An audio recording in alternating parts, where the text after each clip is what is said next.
자, 오늘은 민법 제410조 1인의 채권자에 생긴 사항의 효력, 이거에 대해서 한번 볼 거야.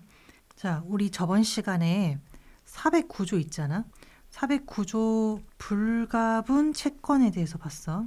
이거는 채권자가 이제 수인이 있어야 된다고 했었고, 그 다음에 채권자가 이행 청구를 할 때, 아니면 채무자가 채권자한테 이행을 할 때, 이거는 절대효를 가진다. 이거를 저번 시간에 본 거야. 이것과 연결해서 오늘 볼 조문을 생각을 해보자.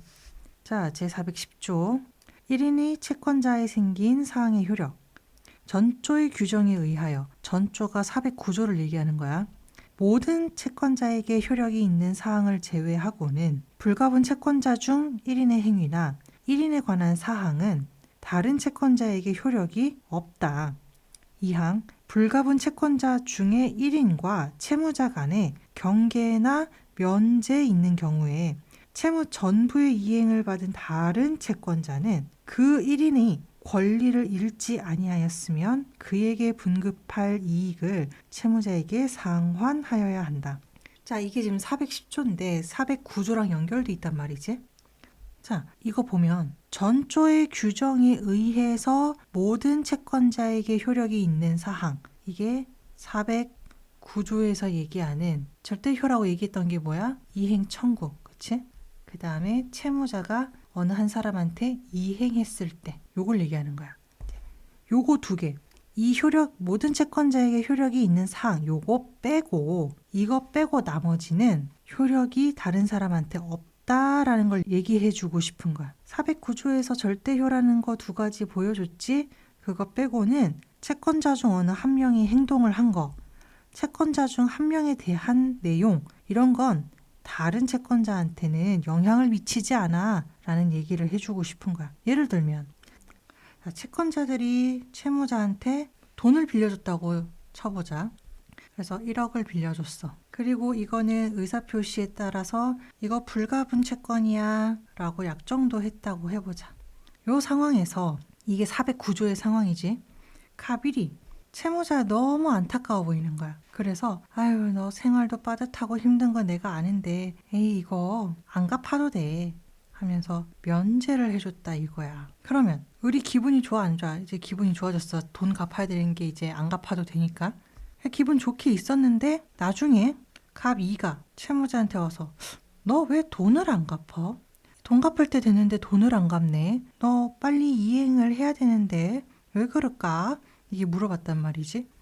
의리하는 얘기가 뭐야? 너 몰랐어? 갑일이 나한테 이거 면제해줬어. 돈 안 갚아도 된대. 그렇기 때문에 나는 더 이상 갚을 돈이 없어. 갚아야 될 이유가 없어. 이렇게 주장을 한단 말이지. 그때 410조가 하는 얘기가 뭐야? 채무자야 잘 봐라. 채권자 중 1인의 행위, 1인에 관한 사항. 여기서는 지금 면제지. 이게 다른 채권자한테 효력이 있다 없다? 없다고 했잖아. 그러니까 네가 요 둘 사이에서는 면제가 됐을지 몰라도 이걸 가지고 갑 2한테 나 면제야, 돈 안 갚아도 돼 라고 주장할 수 있다 없다? 그런 주장은 못한다. 왜? 왜 못한다고? 410조에서 얘기하고 있잖아. 409조에서 얘기하는 이행 청구랑 이행, 이거는 절대효인데 이거 외에 나머지 네가 지금 말하고 있는 면제 이런 거는 절대효가 아니야. 절대효가 아니라는 건 뭐야? 나머지 다 상대효라는 거야. 그러니 얘네들이 무슨 약정을 했든지 간에 나한테 효력 미치지가 않아. 이건 거지. 자, 그래서 410조 1항에서 얘기하는 거는 이런 거를 얘기해 주고 싶은 거야. 자, 2항을 보자. 다른 예시를 한번 들어볼게. 자, 예를 들어 10억짜리 다이아몬드가 있다. 다이아몬드 반지가 있다. 그리고 이거를 대여를 해줬고, 그러다가 불가분 채권자 중에 1인인 갑 1이랑 채무자 을이랑 사이에 면제해주는 법률 행위를 했다 이거야. 하지만 이 면제는 아까 얘기한 것처럼 상대효라고 했고 절대효가 아니라고 했고, 그래서 이행 시기가 다가오니까 을 1은 채권자 갑 2한테 자, 대여를 했으니까 대여비, 예를 들어 대여비가 1,000만 원이라고 해보자. 자, 그러면은 1,000만 원을 다 지급을 했어. 이랬을 때 실질적으로 갑 2가 받아야 되는 돈은 500만 원, 그리고 갑 1도 500만 원 이렇게 받았어야 되는 건데 대여비 1000만 원을 받으면 서로 나누겠지? 그런데 지금 갑 1이 한 게 뭐야? 난 면제해주고 싶어. 을 1한테 채무자한테 안 받고 싶어 돈. 이렇게 했다라는 거잖아. 그러면 500만 원만 받아야 되는 갑이 지금 1000만 원을 받았단 말이지. 그랬을 때 갑 2가 해야 되는 행동은 뭐야? 갑 1이 권리를 잃지 아니하였으면 갑 1한테 줘야 되는 이익 500만 원을 다시 채무자한테 지급해라, 돌려줘라, 이 얘기야. 그게 타당하겠지.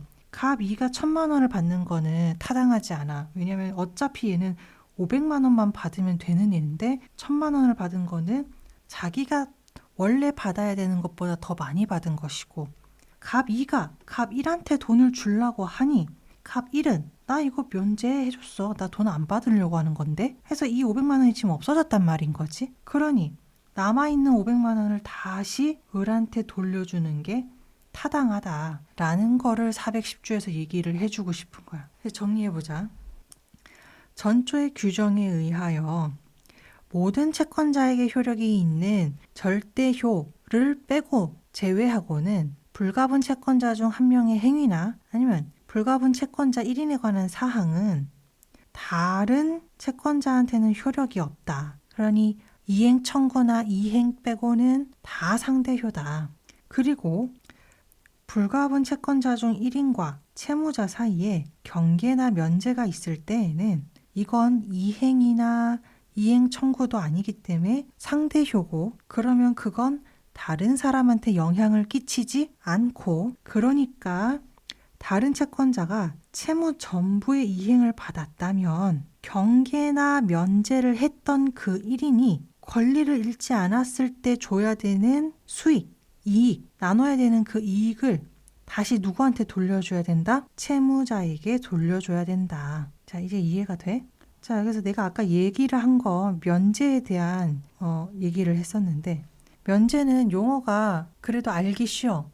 너가 가지고 있는 채무 없애줄게 이거잖아. 안 갚아도 돼, 없애줄게의 뜻인데, 그럼 경계는 뭐냐? 이 경계라는 거는 민법 제500조에 나오는 건데 이런 거야. 이제 채권자, 채무자에게 당사자 간에 계약이라는 걸 하지. 그래서 원래 계약의 내용이 있었을 건데 이거에 되게 중요한 내용을 변경하는 거야. 그래서 원래 있었던 첫 번째 계약이 없어지고 새로운 계약이 돼버리는 게 경계라는 거야. 예를 들어서 첫 번째 계약, 원래 무슨 계약을 했냐면 채권자랑 채무자 사이에 임대차 계약을 했다고 해보자. 그래서 갑이 가지고 있는 건물을 을한테 빌려주는 식으로 임대차 계약을 했던 거야. 그러다가 어떤 사유로 인해서 이 둘 사이에 야, 우리 임대차 계약했었는데 이거 임대차 계약으로 하지 말고 매매 계약으로 하자. 이래버리면 원래는 빌려주는 것이라는 내용에서 파는 것이라고 중요한 내용이 변경돼 버리는 거지. 그리고 임대차에 있었던 뭐 보증금이라든가 이런 돈에 대한 부분도 매매 계약을 하면서 금전적인 부분이 변경이 됐을 거고, 그래서 우리가 매매 계약으로 한 걸로 하자, 원래 있었던 임대차 계약 이거는 없애자라고 하는 거, 이게 경계라는 거야. 사실 보기 드문 경우기는 한데 이런 것도 민법에 규정이 돼 있기는 해.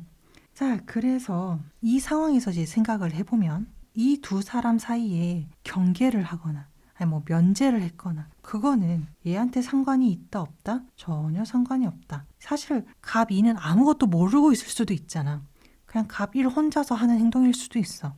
그렇기 때문에 이런 것들은 상대효기 때문에 두 사람 사이에서만 효력이 나타나고 다른 사람한테는 효력이 없다. 뭐 이런 거 얘기를 하고 싶었던 거지. 자, 그래서 우리가 오늘 410조의 내용에 대한 거를 확인을 했다. 자, 그럼 오늘 고생했고